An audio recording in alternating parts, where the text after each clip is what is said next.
San Diego State victorious last night at Nevada. Good win because it's a conference win on the road. Maybe you might look at it a different way, like they should have gone up there and killed those guys. And they got the win. Yeah, but a lot of the Aztec players talked about it after the game, Billy Ray. Like, yep. That sometimes when they go on the road for whatever reason, they just don't go after it like right away. And then they get a good lead, and they let the other team come back, and then they get a lead again, they let them come back, and then they just have to kind of grind it out. So let's have this conversation about what's going on with this basketball team. Senior, leader, and a guy who had a huge game last night with 18 points. J.J. O'Brien returns to Scott and BR on the Mighty 1090. J.J., good afternoon. What's up, guys? Okay, let me answer that question. I'm glad you asked what's up. You ready? Yeah. Last week, Billy Ray and I were at the Super Bowl, and we hung out with your boy, Chris Reed, Kid from Kid and Play. Oh, for real?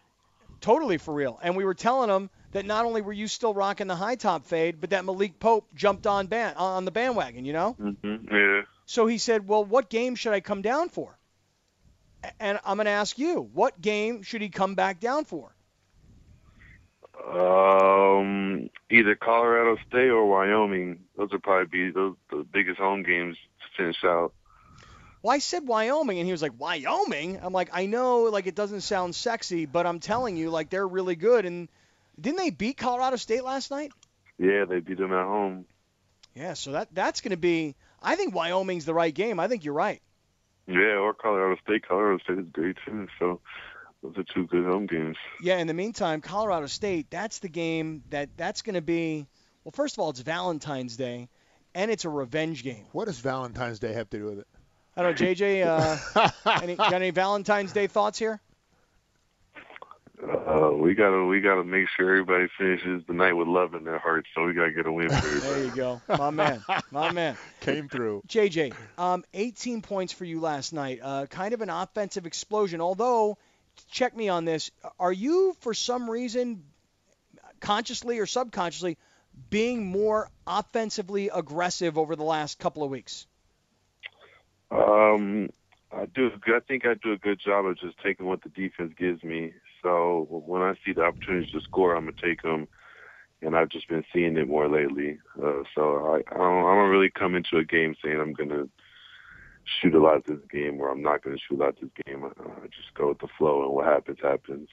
Anything that come from Coach Fisher? Watching the video in the film room.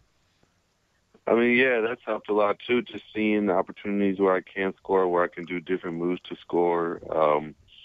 But like I said, so some teams play me where when I get the ball, they're collapsed in. And last night against Nevada, when I got the ball, it seemed like the lane was wide open. So I just take advantage of the opportunities. JJ, this game was on ESPN3, so a lot of people didn't see it, but they heard it here on 1090. And we heard Ted Leitner, the play-by-play voice, describing another really bad start offensively. So then I read through a lot of the quotes after the game, and you guys talked about this. Can you just try and explain it to everybody listening? What goes on with this team, in particular when you go on the road, where you let inferior teams sort of hang around? Well, I think, it's a home court advantage for a reason. When you're the home team, just like when we're the home team, you get started pretty hot. You're feeding off your crowd, but it's tough to travel in the Mountain West. It's tough to get road wins no matter who you're playing. And I don't know what it is right now. We just have a curse right now of starting slow. I couldn't really tell you what it is. We just need to come out with more focus and energy from the get-go. I think that'll help us a lot. Yeah, there's been a bunch of these slow starts, and I think back to Fresno State. Colorado State, they were on fire, and you guys battled all the way back into that game. And this is a game here against Nevada. I mean, look, I don't have to tell you. You know their rankings, and you know where they stand in RPI. I mean, they're like down in the 300s out of like 350 or something. Mm-hmm. You guys are a significantly better team than they are, and yet they were for some reason able to just sort of hang around with you guys, and you had to grind it out at the end. Yeah, but I think when it comes to conference play, that's how it is every year with every team. You can't take any given night for granted. Looking at RPIs, looking at rankings, looking at records. When you're in conference, it's a battle every game. Those things kind of go out the window. And I mean, it did last night, but we were fortunate enough to pull out the win. Yeah, and I think that, I mean, just traveling in the Mountain West, I think it's got to be a lot more difficult than pretty much any other conference in America.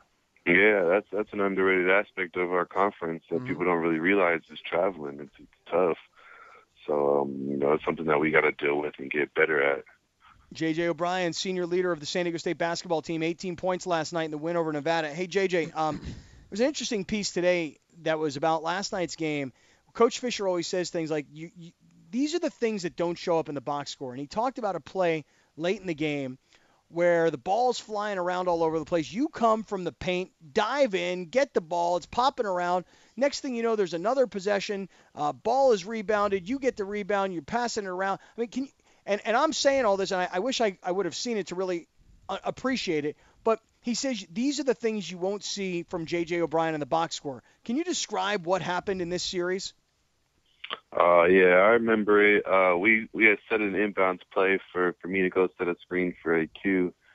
In the first half, I remember we had lost a lot of what we call the 50-50 balls, where the ball's on the floor and whoever, both teams have an opportunity to get it. So I really took it upon myself once AQ lost the ball to get it back. I dove pretty far and I got a bruise to show for it, but it's just something that I pride myself on. Being a senior leader, you got to be the guy who's going to step up and do those type of things. Where's the bruise? The bruise is right on my hip, right on my side. Going to bother it going forward? Oh, no, it's not going to bother me. All right. No, you got to activate those glutes, dude. That's what you got to do. I don't know if you heard about Tiger today, but he had a glute activation issue. Mm-hmm. He had to withdraw. So, you got to activate those things. That's right. I got it. Yeah, you're feeling. Okay, so dude, all right, I'm gonna send it out to Kid from Kid and Play that you say Colorado State on the 14th, which is next Saturday night, or you say Wyoming. Yeah, those are probably the best ones to come to. All right, dude, we'll make it happen. JJ, congrats on a great performance last night and a really good road win for the team, and good luck this weekend against Boise State. All right, thank you. I appreciate it. All right, JJ, good job, man. Thank you.